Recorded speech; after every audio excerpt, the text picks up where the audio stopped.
मैं डॉक्टर कमलकांत सक्सेना वैज्ञानिक विश्लेषण व शाश्वत धर्माध्यात्म शीर्षक के तत्वाधान में सुनने वालों का स्वागत करता हूं और नमस्कार करता हूं।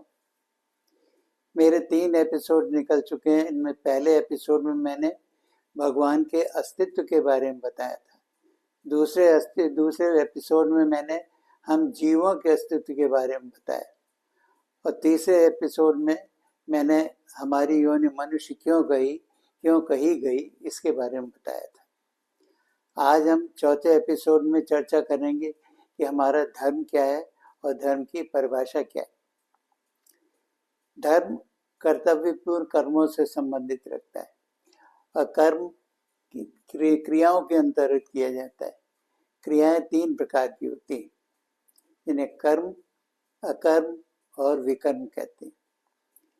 कर्म विवेक से निर्णय लेके ज्ञान के द्वारा किए जाते हैं, जिसका कोई कर्म फल भी मिलता है और वो कर्म फल हमें उसके ऊपर अपने विधान के अनुसार न्याय देना पड़ता है। लेकिन इस मामले में विवेक से निर्णय लेने की क्षमता केवल हम मनुष्यों में है, इसलिए कर्म के जिम्मेदार केवल हम मनुष्य ही और दूसरा कोई भी नहीं। इसीलिए तो रचनाकार ने हम मनुष्य योनि के हर 2 व्यक्तियों की भी शक्ल अलग कर दी। 2 व्यक्तियों की शक्ल भी एक जैसी नहीं है, वो भी भीड़ में पहचान लिए जाते हैं। ये इसलिए ताकि न्याय के समय उनकी आइडेंटिटी, पहचान वह बरकरार रहे। दूसरा होता है अकर्म। अकर्म वो क्रियाएं होती हैं जो बिना ज्ञान के की जाती हैं, जो बुद्धि में दी गई होती हैं और जिनका बुद्धि के अनुसार अपने आप कर्म होता है। इसके लिए विवेक से निर्णय नहीं लेना पड़ता। ये जितने भी जीव हैं, इसीलिए उनके जितने भी क्रियाएं हैं वो सब अकर्म कहलाती हैं। मतलब उनको उसके ऊपर न्याय का पक्षधर नहीं होना पड़ता। इसीलिए एक जीव में, अन्य जीवों में जब कोई बच्चा पैदा होता है तो अपने आप खड़ा हो जाता है 1 घंटे भर में और माँ का दूध पीने लगता है। कंगारू जब पैदा होता है तो उसके माँ का दूध पीने के लिए वहाँ से थैली में, पेट में जो थैली दी हुई वहाँ तक जाना पड़ता है। ये जानना किसी ने सिखाया नहीं, लेकिन बुद्धि में है, इसलिए वहाँ तक जाता है और पीता है।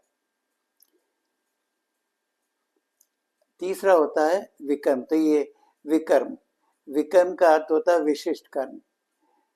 हमारे माता पिता, गुरु और अवतारी पुरुष या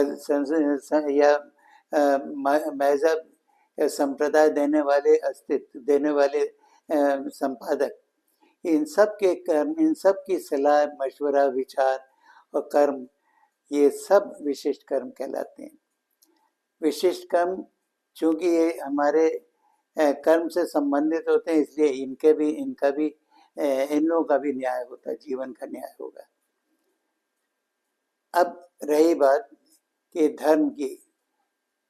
धर्म एक्चुअल में हमारे आध्यात्मिक विचारकों ने या ज्ञानियों ने धर्म को धारण करने योग्य से बताया।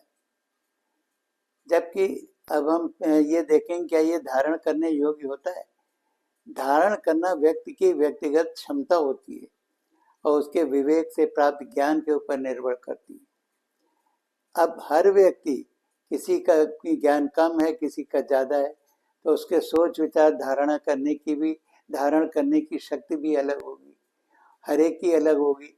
तो इसका मतलब ये हुआ कि हर व्यक्ति का धर्म अलग हो जाएगा, क्योंकि धारण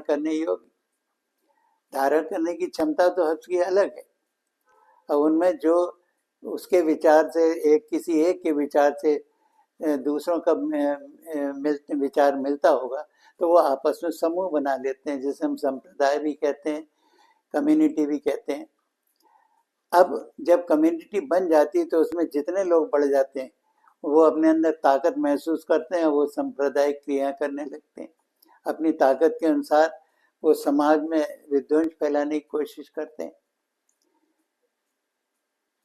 तो ऐसी कंडीशन में हम विवेक धारण करने की योग्यता को धर्म नहीं कह सकते, क्योंकि उसमें धर्म हर व्यक्ति का फिर अलग हो जाएगा, जबकि धर्म अलग नहीं होता। धर्म उन क्रियाओं को कहते हैं, उन कर्तव्यपूर्ण क्रियाओं को कहते हैं जिनके आधार पर हमारा जीवन का न्याय होना होता है। इसलिए धर्म का संबंध उन कर्तव्यपूर्ण कर्मों से होता है जो मनुष्य समाज के सभ्यता और व्यवहारिक कुशलता के पर अंकुश करने के लिए विधान या किसी नियमित नियम के अनुसार किए जाते हैं। यानी कि जब किसी विधान के अनुसार काम किया जाएगा तो हमारे कर्म का न्याय भी होगा, क्योंकि उनका कर्म हमने हमारे कर्तव्यपूर्ण, क्यों कर्तव्यपूर्ण कर्म ही न्याय के काबिल होते हैं। इसीलिए धर्म की व्याख्या होती है कि धर्म धरती पर हमारे अस्तित्वकर्ता ने जिस मर्म से अस्तित्व दिया है उसके नियम पर चलकर उसके मर्म को पूरा करना, ये धर्म की परिभाषा है। धर्म शब्द संस्कृत का शब्द है जो धरा और मर्म के संधि शब्द से बना हुआ है। धरा माने धरती, मर्म माने रीजन, कारण, उद्देश्य। धर्म का मतलब इसीलिए होता है कि हमारे रचनाकार ने हमें धरती पर जिस मर्म से अस्तित्व दिया है उसके नियम पर चलकर, जिनको हम एथिकल लॉज या नैतिक नियम कहते हैं, उन पर चलकर उसके मर्म को पूरा करना है, ये धर्म की परिभाषा है।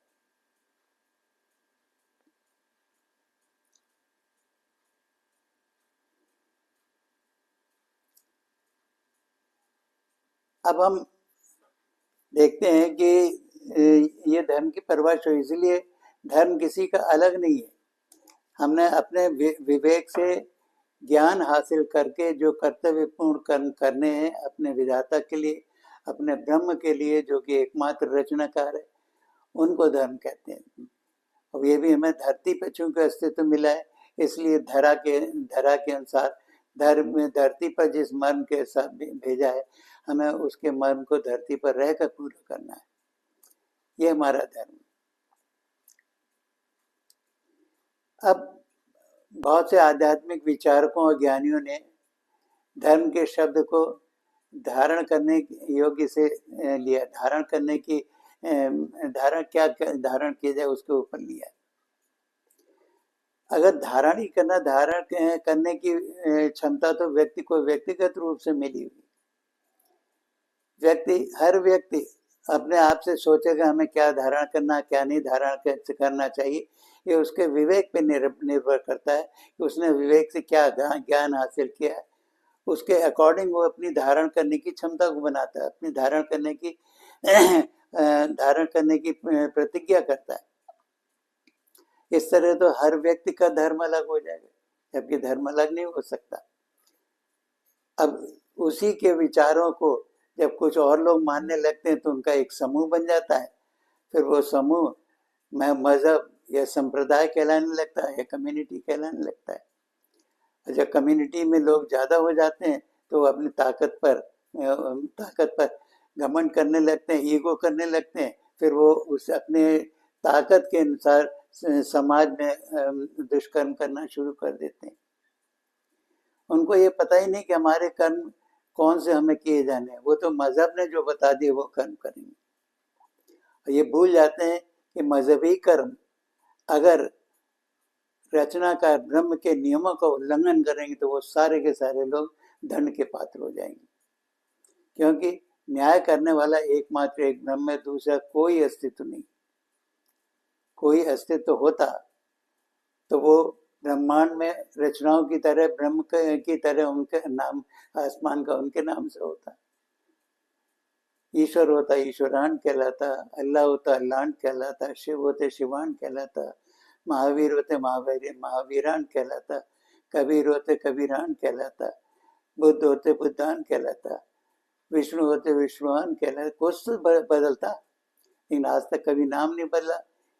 इसलिए ब्रह्म एकमात्र ब्रह्मांड का शासक और स्वामी। इसीलिए भगवान शब्द का भी अर्थ है भग माने उत्पत्ति का स्थान, जो कि ब्रह्मांड है जहाँ सृष्टियाँ उत्पत्ति थी। वाहन माने चालक या स्वामी, धनवान धन का स्वामी, रथवान रथ का चालक। इसलिए भगवान माने होते ब्रह्मांड का चालक। ब्रह्मांड पूरा उसी का जिसने ब्रह्मांड के अंदर सारी रचना की, जितने भी सृष्टियाँ रच गई हैं, दिखाई पड़ने वाली ना दिखाई पड़ने वाली, वो सारी की सारी उसी के द्वारा रचित की। स्वर्ग नरक भी उसी के द्वारा बनाया गया अपने स्थान। तो वो निर्णय लेने वाला, न्याय करने वाला एकमात्र एक वो ब्रह्म है, और कोई दूसरा है ही नहीं। इसलिए धारण करने की क्षमता के अनुसार धर्म की व्याख्या नहीं होती।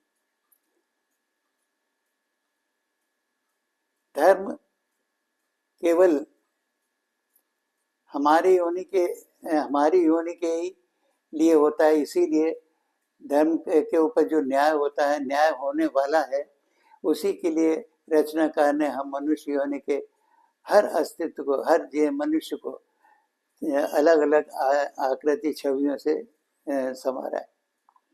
इसीलिए दो आदमियों की भी शक्ल एक सी नहीं होती, ताकि न्याय के समय उनका परिचय मिल सके, आइडेंटिटी बरकरार रहे।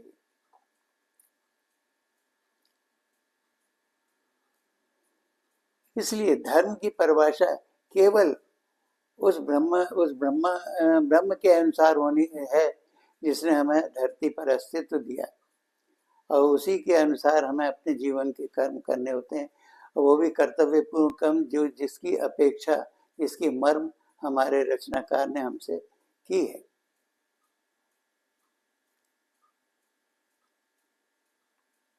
अब हम ये जानेंगे हमारा धर्म ठीक उसी तरीके से है जैसे कि एक व्यवसायी अपने व्यवसाय में, अपने दफ्तर में कर्मचारियों को अपॉइंटमेंट देता है, अपॉइंटमेंट दे के अस्तित्व देता है। अब कर्मचारियों का केवल उत्तरदायी होते हैं इस बात के कि वो नियम से आकर उसका पालन करें और फिर अपने मालिक के उद्देश्य की पूर्ति के लिए काम करें। और जब ये संस्था बड़ी हो जाती है तो कर्मचारी जब ज़्यादा हो जाते हैं तो अपनी अपनी यूनियन बना के, एक या कई यूनियन बना करके बैठ जाते हैं, और हर यूनियन का एक संपादक अपना अलग अलग होता है। लेकिन जिस तरह से कर्मचारी अपने मालिक के न्याय को उत्तरदायी होते हैं कर्मों के, ठीक उसी तरीके से ये संघों का जो संपादक होता है वो भी उसी मालिक के अंडर में न्याय के काबिल होता है।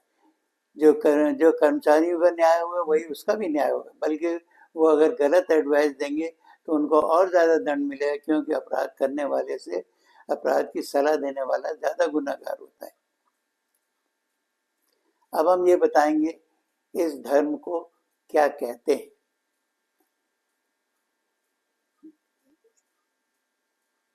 अब मैंने बताया कि धर्म शब्द उन क्या कहते हैं, उन नियम से, उस विधान से संबंध रखता है जिनके अंतर्गत हमें जीवन के कर्म करने। और ये नियम मनुष्य, जब पहला मनुष्य आया उसके अस्तित्व में बुद्ध स्वरूप में दिया है, बोध युक्त दिया है, ताकि वो नियम उसकी बुद्धि में रहे। यही कारण है कि जब मनुष्य कोई गलत काम करने जाता है तो उसकी बुद्धि उसे टोकती है कि तुम ये काम गलत कर रहे हो, लेकिन उसके विवेक पे डिपेंड करता है, निर्भर करता है कि वो उसका ज्ञान, विवेक से प्राप्त ज्ञान कितना अच्छा है कि वो मन के अनुरूप आकर्षण में जाता है या अपने बुद्धि के अंतर्गत कर्म करता है।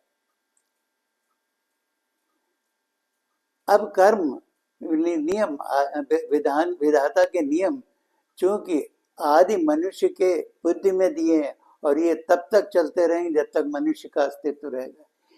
इसलिए उसके इन नियमों को, नैतिक नियमों को सनातन कहते हैं। तीन शब्द होते हैं, नूतन, पुरातन और सनातन। नूतन माने नए विचारक, पुरातन माने पुराने विचारक, और सनातन माने होता है सतत चला आने वाला, यानी निरंतर चला आने वाला, तब से जब से उसके अस्तित्व में उन गुणों को दिया गया। इसलिए सनातन शाश्वत नहीं है। शाश्वतता तो अपने आप से होती है। ये तो गुण प्रदान किए गए हैं बुद्धि में, और जब तक बुद्धि में प्रदान होता है और जब तक मनुष्य रहेगा, उसका अस्तित्व रहेगा, तब तक ये नियम उसके दिमाग में लागू रहेंगे, उसके ऊपर लागू रहेंगे, जिनके ऊपर उसका न्याय होना। इसलिए सनातन माने होता सतत चला आने वाला, तब से जब से उसको अस्तित्व मिला। वो एकमात्र एक मनुष्य है, क्योंकि उसी के पास विवेक है और किसी के पास विवेक नहीं।